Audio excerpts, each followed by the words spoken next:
ಇದೇ ಮರ, ಇವೇ ಹೂಗಳು. ಎತ್ತರದಲ್ಲಿದೆ, ಇದನ್ನ ಹೇಗೆ ಕೀಳೋದು? ಏನು ಮಾಡೋಣ? ಅದಕ್ಕೆ ಅಲ್ವಾ ಕಾರಲ್ಲಿ ಬಂದಿದ್ದು. ನಾನು ಕಾರ್ ಮೇಲೆ ಹತ್ತಿ ಕೀಳ್ತೀನಿ. ನೀನಾ? ಹಾ, ಅದರಲ್ಲೇನಿದೆ? ಬೇಡ ಬೇಡ, ನಾನು ಕಾರ್ ಹತ್ತೀನಿ, ನೀನು ಸ್ವಲ್ಪ ಹೆಲ್ಪ್ ಮಾಡು. ನೀವಾ? ಯಾಕೆ? ಏನು ನನಗೆ ವಯಸ್ಸಾಗಿದೆ ಅಂತನಾ? ಇಲ್ಲಪ್ಪ, ನಾನೆಲ್ಲ ಹಾಗೆ ಹೇಳ್ದೆ. ದತ್ತ ತಾತನ ಜೊತೆ ಫ್ರೆಂಡ್ಶಿಪ್ ಮಾಡಿದಾಗಿಂದ ನೀವು ಸಿಕ್ಕಾಪಟ್ಟೆ ಹೆಂಗನ್ ಎನರ್ಜೆಟಿಕ್ ಆಗ್ಬಿಟ್ಟಿದ್ದೀರಾ.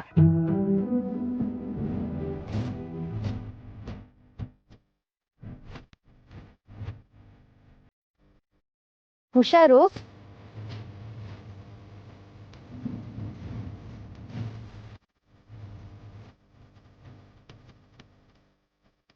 ಫೈನಲಿ ಅಮ್ಮ ಇಷ್ಟಪಟ್ಟಿದ್ದನ್ನ ಎಷ್ಟೇ ಕಷ್ಟ ಆದ್ರೂ ತಂದ್ಕೊಡ್ತೀರಾ ಅಲ್ವಾ? ನೀನು ಇಷ್ಟಪಟ್ಟಿದ್ದನ್ನು ಅವಿ ತಂದ್ಕೊಡಲ್ವಾ? ಹಾಗೆ ನಿಮ್ಮಗ ಅಲ್ವಾ, ಅಪ್ಪಂದೇ ಬುದ್ಧಿ. ಈ ಹೂ ತಗೊಂಡೋಗಿ ಕೊಟ್ರೆ ತುಳಸಿಯವ್ರ ಮುಖನೂ ಈ ಹೂವಷ್ಟೇ ಅರಳುತ್ತಲ್ವಾ? ಅದನ್ನ ನೆನೆಸ್ಕೊಂಡು ನಿಮ್ಮ ಮುಖನೂ ಹಾಗೆ ಅರಳ್ತಿದೆ ನೋಡಿ. ಒಳ್ಳೆ ಜೋಡಿ.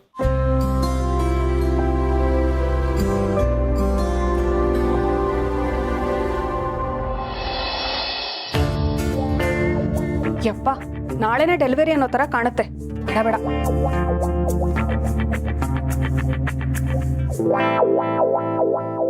ಆರು ತಿಂಗಳು ಅನ್ಸುತ್ತಲ್ಲ.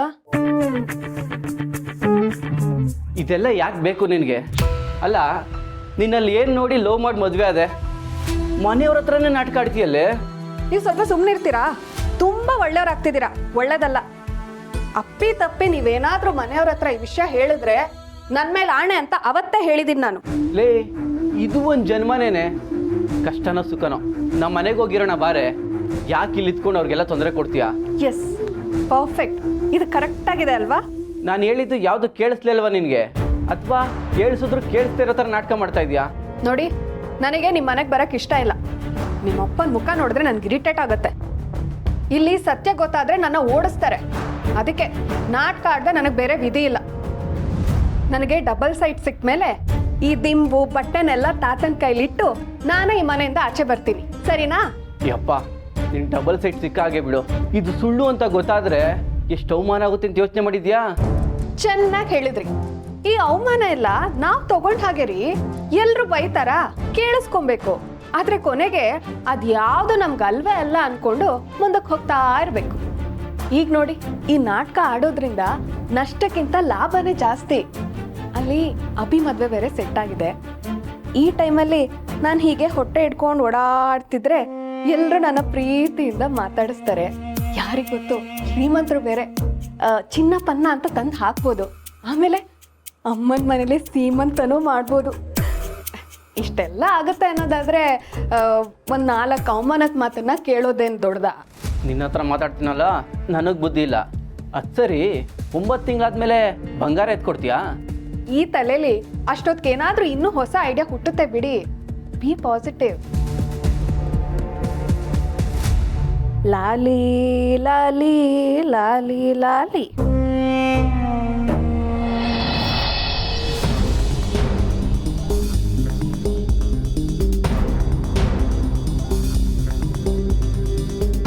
ನಿಮ್ಮ ತಾಳ್ಮೆ ದೊಡ್ಡದು. ಪಾಪ ಎಲ್ಲ ಕೆಲಸನೂ ಎಷ್ಟು ಖುಷಿಯಿಂದ ಮಾಡ್ತೀರಾ ಅಲ್ವಾ? ನೀವು ಇಲ್ಲಿಗೆ ಬಂದು ಎಲ್ಲ ಕೆಲಸನೂ ನೀವಿಬ್ಬರೇ ಮಾಡ್ತೀನಿ ಅಂದರೆ ಹೇಗೆ? ನನ್ನ ಗಂಡನ ಜವಾಬ್ದಾರಿ ನಂದು, ಕೊಡಿ ಅಂತ ಅನ್ನಿಸ್ತೀನಿ.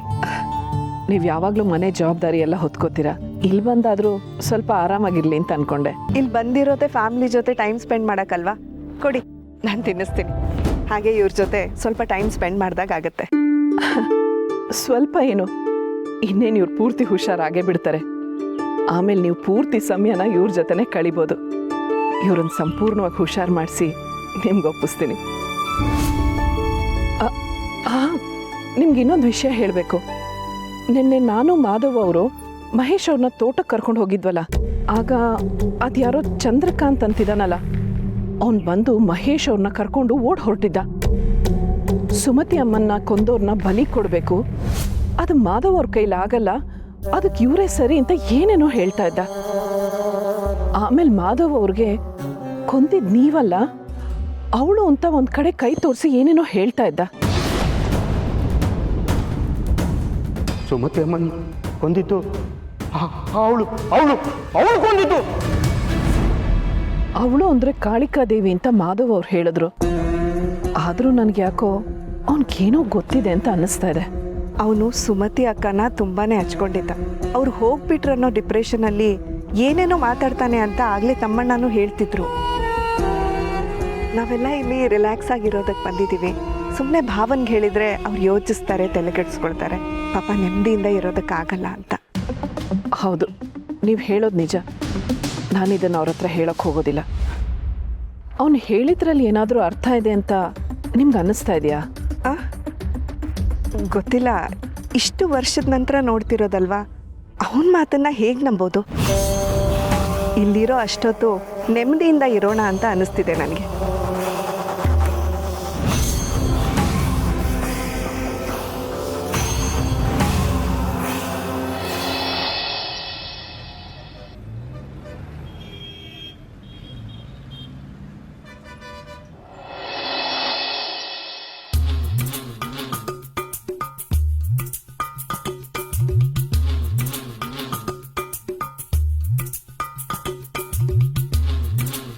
ಹಲೋ ನಾಣಿ, ನಾನು ಕಣೋ ದತ್ತ.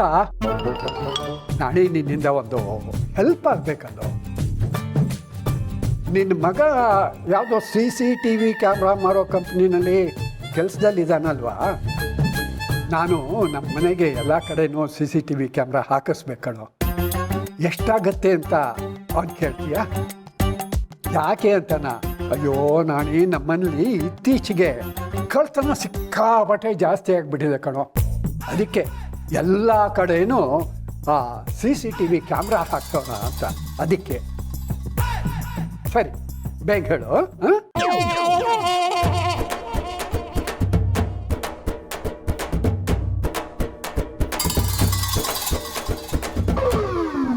ಏನ್ ತಾತ, ಏನೋ CCTV ಕ್ಯಾಮ್ರಾ ಅಂತ ಹೇಳ್ತಿದ್ದೆ? ಓಹೋ,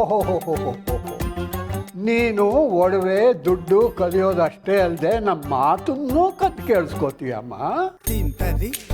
ಏನಿವಾಗ ಮನೆಗೆ CCTV ಕ್ಯಾಮ್ರಾ ಹಾಕ್ಸ್ತೀಯಾ? ಹಾಗೆ ಅಂತಲೇ ಅನ್ಕೊಂಡೆ. ಆದರೆ ಈಗ ಬೇಡ ಅಂತ ಡಿಸೈಡ್ ಮಾಡಿದ್ದೀನಿ.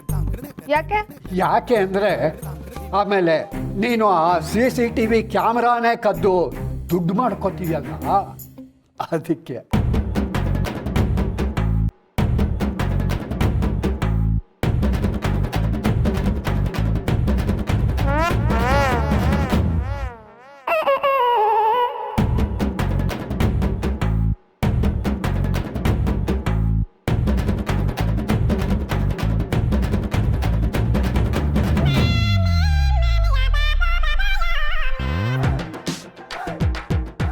ಏನ್ ತಾತ, ನನ್ ಹಿಂದಿಂದನೇ ಬರ್ತಿದ್ಯಾ? ಏನು ಮಾಡೋದಮ್ಮ, ಮನೇಲೇ ಕಳ್ಳರನ್ನ ಇಟ್ಕೊಂಡ ಮೇಲೆ ನಾವು ನೆಮ್ಮದಿಯಾಗಿ ಇರೋದಕ್ಕೆ ಆಗೋದೇ ಇಲ್ಲ ನೋಡು. ಅದಕ್ಕೆ ಮೈಯೆಲ್ಲ ಕಣ್ಣಾಗಿರ್ಬೇಕು. ತಾತ, ನಿನಗ್ ಸ್ವಲ್ಪನೂ ನನ್ ಮೇಲೆ ನಂಬಿಕೆನೇ ಇಲ್ಲ. ದೇವರಾಣೆ, ಒಂದು ಸಾಸಿವೆ ಕಾಳಷ್ಟು ಇಲ್ಲ. ನಿನ್ನನ್ನು ನಂಬಿದ್ರೆ ಆ ಭಗವಂತ ನನ್ನೂ ಮೆಚ್ಚೋದಿಲ್ಲ. ನೋಡೋಣ ತಾತ, ನಾನು ಎಲ್ಲಿ ಹೋದ್ರು ನನ್ನ ಹಿಂದಿಂದನೇ ಬರ್ತಿದ್ದಾರೆ. ಒಳ್ಳೇದೇ ಆಯ್ತು. ನಾವಿಷ್ಟು ದಿನ ಕೆಲಸ ಮಾಡದೇ ಇದ್ದಿದ್ದಕ್ಕೆ ಈಗ ಪಾಡು ಪಡ್ತಾ ಇದೀವಿ. ನೋಡು, ನೀನು ಕಾಯ್ತಿರ್ತೀಯಲ್ವಾ ನನ್ನ ಉರ್ಸೋಕೆ? ಅಲ್ಲ ಅಣ್ಣ, 2.5 ಲಕ್ಷ ಬಂತು. ಅದನ್ನ ಬೇರೆ ಕಡೆ ಎಲ್ಲಾದ್ರೂ ಇನ್ವೆಸ್ಟ್ ಮಾಡಿ ಈಸಿಯಾಗಿ ಹೆಚ್ಚಿಗೆ ದುಡ್ಡು ಬರೋ ತರ ಸಂಪಾದನೆ ಮಾಡೋದು ಹೇಗೆ ಅಂತ ನನ್ನ ಹತ್ರ ಒಂದ್ಸಲನಾದ್ರೂ ಸಜೆಷನ್ ಕೇಳ್ಬೇಕಿತ್ತಲ್ವಾ?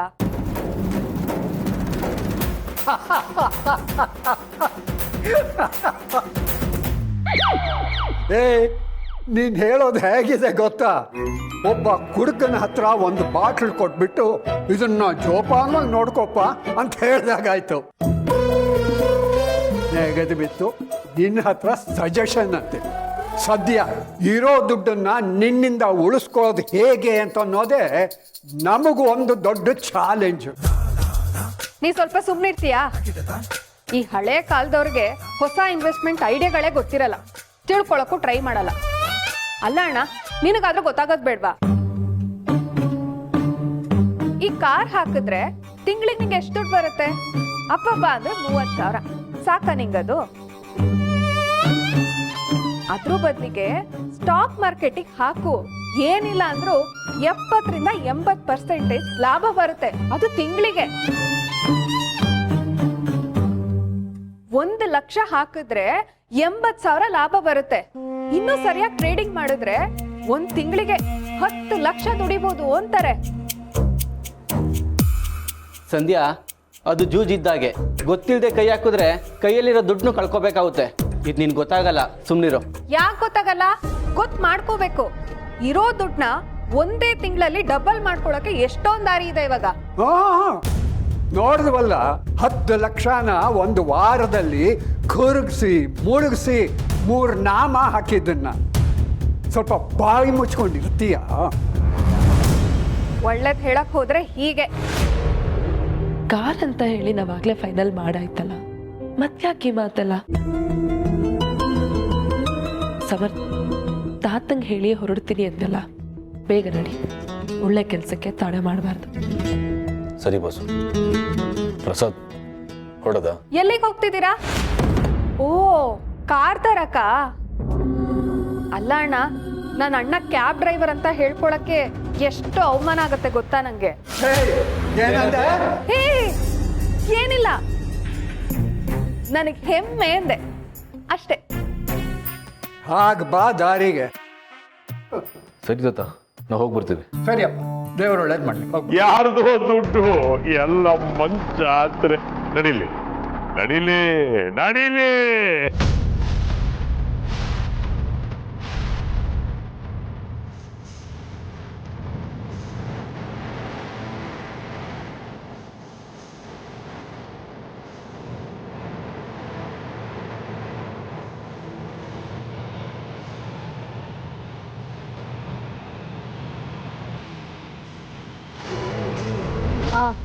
ಪ್ರಾಜೆಕ್ಟ್ ಹೋಲ್ಡ್ ಮಾಡೋಕ್ಕೆ ಹೇಳಿದ್ನಲ್ಲ, I am out of station. ಬಂದ ಮೇಲೆ ಡಿಸೈಡ್ ಮಾಡ್ತೀನಿ.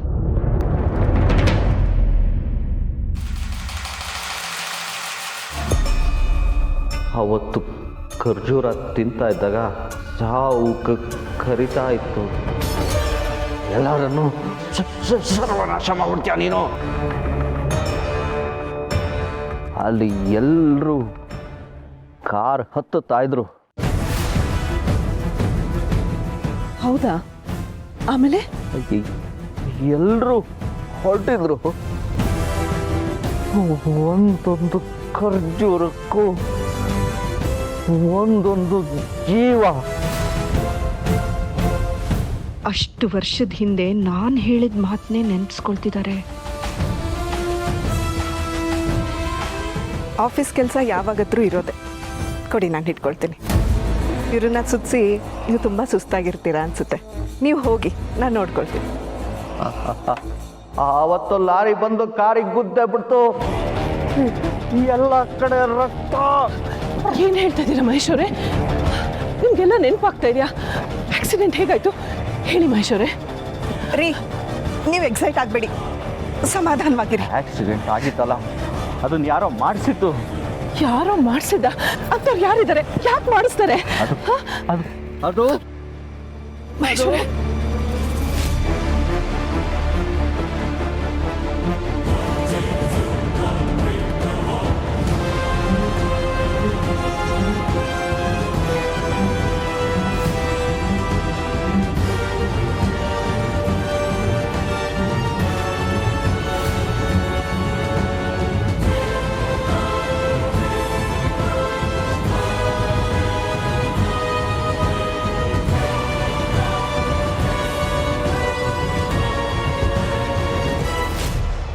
ಮಾನ ಮರ್ಯಾದೆ ಇದೆಯೇನ್ರಿ ನಿಮ್ಗೆ? ಅಳಿಯನ್ನ ದೇವ್ರ ತರ ನೋಡ್ಕೋಬೇಕು ಅಂತ ತಿಳಿದವ್ರು ಹೇಳ್ತಾರೆ. ನೀವು ನೋಡಿದ್ರೆ ಅವ್ರ ತಿರೋ ದುಡ್ಡನ್ನೇ ಕಿತ್ಕೊಂಡು ದೊಡ್ಡದು ಬಾಯಿಗೆ ಹಾಕೋತಿದ್ದೀರಲ್ಲ. ಅಪ್ಪ, ಅವ್ರೇನು ಕಿತ್ಕೋತಾ ಇಲ್ಲ. ನಿಮ್ ಸೊಸೆ ಮಾಡಿರೋ ಕೆಲ್ಸಕ್ಕೆ ನಾನೇ ಅವ್ರಿಗೆ ಕೊಟ್ಟಿದ್ದೀನಿ. ಕೊಡ್ತಾನಂತೆ, ತಾನು ಸೂರ ಕಾರಣ ಕೊಡೋದಿಕ್ಕೆ. ಅದು ನಿಂದಾಗಿದ್ರು ತಾನೆ. ಅಪ್ಪ, ಏಯ್, ನೀನ್ ಇಲ್ಲಿಗೆ ತಂದಿರೋ ಪ್ರತಿಯೊಂದು ಪೈಸಾನು ನಂದು. ನನ್ನನ್ನ ಕೇಳದೆ ಇವ್ರಿಗೆ ಹೇಗೋ ಕೊಟ್ಟೆ ನೀನು? ನಾನು ದುಡ್ದಿದ್ದು, ನಾನು ಸೇವ್ ಮಾಡಿದ್ದು ಅಪ್ಪ. ಹಂಗೆ ಮುಖ ಮೇಲೆ ಹೊಡೆದ ಅಂದ್ರೆ ಬಾಯಿಲಿರೋ ಅಲ್ಲುಗಳೆಲ್ಲ ಪತ ಉದ್ರ ಬಿಡ್ಬೇಕು. ಹೇಳು, ಇವನ್ ಸೇವ್ ಮಾಡಿದ್ನ ಇವನು. ಏಯ್, ನಿನಗ್ ಬುದ್ಧಿ ಕಲ್ಸಿದ್ಯಾರೋ, ವಿದ್ಯೆ ಕೊಡ್ಸಿದ್ಯಾರೋ, ಇಷ್ಟುದ್ದ ಆಗೋದಿಕ್ಕೆ ಹೊತ್ತೋದಕ್ಕೆ ಊಟ ತಿಂಡಿ ಹಾಕಿದ್ಯಾರೋ? ಇವನ್ ಸೇವ್ ಮಾಡ್ಬಿಟ್ನಂತೆ, ಇವನ್ ಕೊಟ್ಬಿಟ್ನಂತೆ. ಇಷ್ಟು ವರ್ಷ ನಾನು ದುಡ್ದಿದ್ನೆಲ್ಲ ನೀವೇ ಕಿತ್ಕೊಂಡಿದ್ದೀರಾ. ಈ ಕಷ್ಟಪಟ್ಟು ಸೇವ್ ಮಾಡಿದ ದುಡ್ಡನ್ನು ಕೂಡ ನಿಮ್ದು ಅಂತ ಹೇಳ್ತಾ ಇದ್ದೀರಲ್ಲಪ್ಪ. ಏಯ್, ಇವ್ರಿಗೆ ಏನ ಕಮ್ಮಿ ಆಗಿದೆ? ನೋಡ ನೋಡ, ಇಷ್ಟು ದೊಡ್ಡ ಮನೆ ಇಲ್ವೇನಾ? ಆದ್ರೂ ದತ್ತಾತ್ರೇಯ ಅವರೇ, ಜನ ನಿಮ್ಮನ್ನ ತುಂಬಾ ಒಳ್ಳೆಯವರು ಅಂತಾರೆ. ನಿಮಗೆ ಹೇಗ್ರಿ ಹೀಗೆ ಮಾಡೋದಕ್ಕೆ ಮನಸ್ಸು ಬಂತು? ಅದು ನನ್ನ ಮಗನ ಹತ್ರ ನೆಗೆದ ಬೆತ್ತು. ಸದ್ಯ ನಿನ್ನ ಬುದ್ಧಿ ನಿನ್ನ ಮಗನಿಗೆ ಬರಲಿಲ್ವಲ್ಲ, ಅದಕ್ಕೇನೆ ನಾವು ಬೇಡ ಅಂತಂದ್ರು ಕೇಳದೆ ಅವನಾಗೆ ತಂದು ಕೊಡೋದಕ್ಕೆ ಸಿದ್ಧನಾಗಿದ್ದಾನೆ. ನಾಲ್ಗೆ ಉದ್ದ ಆಯ್ತು ಅಂತ ಅನ್ನಿಸ್ಲಿಲ್ಲ? ಖಂಡಿತ ಇಲ್ಲಪ್ಪ. ನಿನ್ನಂಥವನ್ನ ವರ್ಣನೆ ಮಾಡೋದಕ್ಕೆ ನಾಲ್ಗೆ ಎಷ್ಟು ಉದ್ದ ಇದ್ರು ಸಾಕು. ಬಹಳ ಚೆನ್ನಾಗಿ ಮಾತಾಡ್ತೀನಿ, ಆದ್ರೆ ಮಾಡೋದು ಮಾತ್ರ ಅನಾಚಾರ. ಅಲ್ರಿ, ಮಗಳನ್ನ ಅಷ್ಟು ದೊಡ್ಡ ಮನೆಗೆ ಮದುವೆ ಮಾಡಿಕೊಟ್ಟಿದ್ದೀರಿ, ಇಷ್ಟು ಸಣ್ಣ ಅಮೌಂಟ್ಗೆ ನನ್ನ ಮಗನ ಮುಂದೆ ಕೈ ಚಾಚ್ತಿರಲ್ಲ, ನಿಮ್ಗೇನಾದ್ರೂ ಸ್ವಲ್ಪ ಯಾಕೆ ನಿಮ್ಮ ಮಳಿಯನ್ನೇ ಕೇಳ್ಬೋದಾಗಿತ್ತಲ್ವಾ? ಏಯ್, ಬಾಯಿ ಮುಚ್ಚೋ. ಕಂಡವ್ರ ದುಡ್ಡಿಗೆ ಆಸೆ ಪಡೋದಕ್ಕೆ ನಾನು ನೀನೂ ಅಲ್ಲ, ನೀನ್ ಸೊಸೆನೂ ಅಲ್ಲ. ಇದಪ್ಪ ಮಾತು ಅಂದ್ರೆ, ನಾನು ಇಷ್ಟೆಲ್ಲ ಹೇಳದ ಮೇಲೂ ನಮ್ ದುಡ್ಡನ್ನೇ ಇಟ್ಕೊಂಡು ಏನೋ ಪ್ಲಾನ್ ಮಾಡ್ತಾ ಇದ್ದೀರಾ? ಯಾಕಪ್ಪ ಸಮರ್ಥ, ನಿನಗೆ ಬೇರೆ ಎಲ್ಲೂ ದುಡ್ಡು ಹುಟ್ಲಿಲ್ವಾ? ಪಾಪ, ಕೆಲಸನೂ ಇಲ್ಲ ಅಂತ ಕೇಳ್ಪಟ್ಟೆ. ನೋಡಿ, ನಿಮ್ಗದೆಲ್ಲ ಬೇಕಾಗಿಲ್ಲ. ಅಷ್ಟಕ್ಕೂ ಈ ದುಡ್ಡನ್ನ ನಾವೇನು ಪ್ರಸಾದ್ ಹತ್ರ ಕೇಳಲಿಲ್ಲ. ಸರಿ, ಅಟ್ಲೀಸ್ಟ್ ಬಾಯಿ ಮಾತ್ಗಾದ್ರು ಒಂದು ಸಲ ಬೇಡ ಅಂತ ಹೇಳಿಲ್ವಲ್ಲ? ಅತಿಯಾಗಿ ಮಾತಾಡಬೇಡಿ. ಈ ದುಡ್ಡು ನಿಮ್ಮದು ಅಂತ ಅಂದ್ಕೊಂಡಿದ್ರೆ ಇಂಥ ದುಡ್ಡು ನನಗೆ ಬೇಡ, ತಗೊಂಡೋಗಿ. ಬೇಡ ಸಮರ್. ಕ್ಷಮಿಸಿ ಪ್ರಸಾದ್, ನಿಮ್ಮ ಮನಸ್ಸು ಒಳ್ಳೇದೆ, ನಿಮ್ಮ ಉದ್ದೇಶನೂ ಒಳ್ಳೇದೆ. ಇವ್ರ ಹತ್ರ ಹೀಗೆಲ್ಲ ಅನ್ಸ್ಕೊಂಡು ಇದೇ ದುಡ್ಡಲ್ಲಿ ಕಾರ್ ತಗೊಂಡ್ರೆ ನಮಗೆ ಶ್ರೇಯಸ್ಸಲ್ಲ. ದಯವಿಟ್ಟು ನೀವು ಬೇಜಾರು ಮಾಡ್ಕೊಬಿಡಿ. ಯಾರ್ಯಾರ ಹಣೆಯಲ್ಲಿ ದುಡ್ಡು ಸೇರಬೇಕು ಅಂತ ಬರ್ದಿರುತ್ತೋ ಅವ್ರಿಗೆ ಸೇರೋದು. ಲಕ್ಷ್ಮೀ ಬಾರಮ್ಮ, ಭಾಗ್ಯಲಕ್ಷ್ಮಿ ಬಾರಮ್ಮ, ಲಕ್ಷ್ಮೀ ಬಾರಮ್ಮ. ಸಮರ್, ದಯವಿಟ್ಟು ಕ್ಷಮಿಸಿ. ಇದರಲ್ಲಿ ನಿಂದೇನು ತಪ್ಪಿಲ್ಲ, ಪರವಾಗಿಲ್ಲ.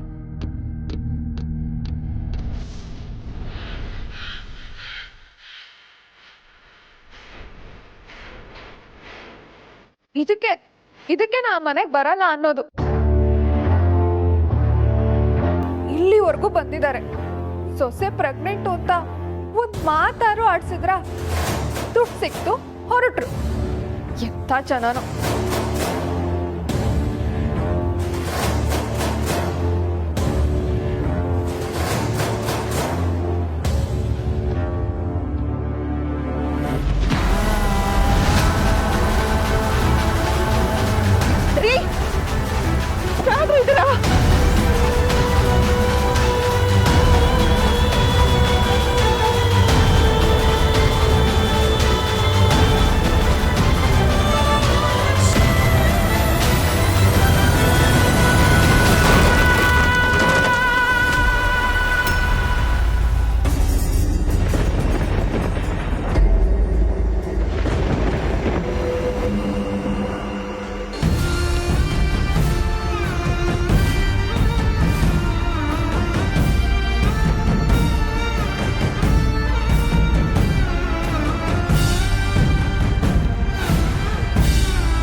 ಮಹೇಶ,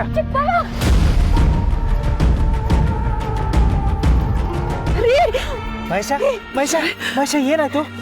ಮಹೇಶ, ಮಹೇಶ ಎದ್ದೇಳು. ಮಹೇಶ, ಮಹೇಶ, ಮಹೇಶ ಮಹೇಶ ಪ್ರಜ್ಞೆ ತಪ್ಪಿದ್ದೇನೆ ಅನಿಸುತ್ತೆ. ಗಾಯ ಏನೂ ಆಗಿಲ್ಲ, ಒಳಗೆ ಕರ್ಕೊಂಡು ಹೋಗೋಣ.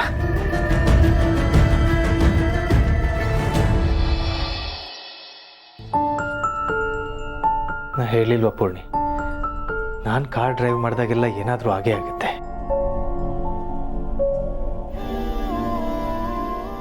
ಇಂಥ ಪೇಷಂಟ್ನ ಸ್ವಲ್ಪ ಹುಷಾರಾಗಿ ನೋಡ್ಕೋಬೇಕು. ಹುಷಾರಾಗ್ತಿರೋ ಟೈಮಲ್ಲಿ ಹೀಗಾಗಿದೆ. ಇಂಜೆಕ್ಷನ್ ಕೊಟ್ಟಿದ್ದೀನಿ, ಬಹುಶಃ ಗಾಬರಿಗೆ ಪ್ರಜ್ಞೆ ತಪ್ಪಿದೆ ಅನ್ನಿಸ್ತಿದೆ. ಇವನ್ನ ಕೂಗಿ ಡಿಸ್ಟರ್ಬ್ ಮಾಡಿಬಿಡಿ, ಅವರೇ ಎಚ್ಚರ ಆಗುವವರೆಗೂ ಬಿಟ್ಬಿಡಿ. ಬೇರೇನೂ ಸಮಸ್ಯೆ ಇಲ್ವಾ ಡಾಕ್ಟರ್? ಹೀಗೆ ಹೇಳೋದು ಕಷ್ಟ. ತಲೆಗೇನಾದರೂ ಏಟಾಗಿದ್ರೆ ಪೂರ್ತಿ ಮೆಮೊರಿ ಹೊರಟೋಗ್ಬೋದು.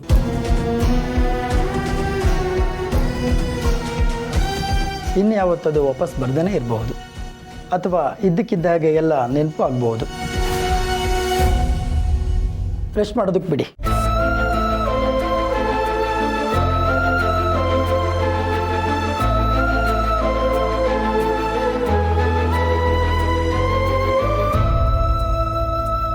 ಚಿಕ್ಕಪ್ಪನ ತಾನೇ ನೋಡ್ಕೋತೀನಿ ಅಂದ್ರು. ಇವಾಗ ನೋಡಿ ಏನಾಗಿದೆ ಅಂತ. ಒಂದ್ ಕಡೆ ಎಲ್ಲ ಒಳ್ಳೇದ್ ಮಾಡ್ತಾರೆ, ಇನ್ನೊಂದ್ ಕಡೆ ಹೀಗೆ. ಅದು ನಾನು ನನ್ನ ಹಣೆ ಬರ ಸರಿ ಇಲ್ಲ ಅಂದರೆ ಅವ್ರೇನು ಮಾಡ್ತಾರೆ ಅಭಿ? ಹಾಗೆ ಹೇಳಬೇಡಿ.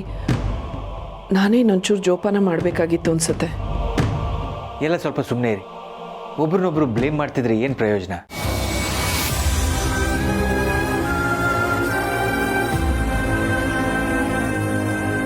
ಮಹೇಶಂಗೆ ಯಾವಾಗ ಎಚ್ಚರಿಕೆ ಆಗುತ್ತೋ ಏನು ಕಥೆನೋ. ನನಗೆ ಯಾಕೋ ಒಂದ್ಸಲ ನಮ್ಮ ಫ್ಯಾಮಿಲಿ ಡಾಕ್ಟ್ರಿಗೆ ಫೋನ್ ಮಾಡಿದ್ರೆ ಒಳ್ಳೇದು ಅನಿಸ್ತಾ ಇದೆ. ಇಷ್ಟೆಲ್ಲ ಆಗಿದ್ದು ನನ್ನಿಂದಾನೆ. ನಾನೇ ಹಠ ಮಾಡಿದ್ದು ಇಲ್ಲಿಗೆ ಬರೋಕ್ಕೆ. ಬೆಂಗಳೂರಲ್ಲೇ ಇದ್ದಿದ್ರೆ ಇದೆಲ್ಲ ಏನೂ ಆಗ್ತಾನೇ ಇರಲಿಲ್ಲ.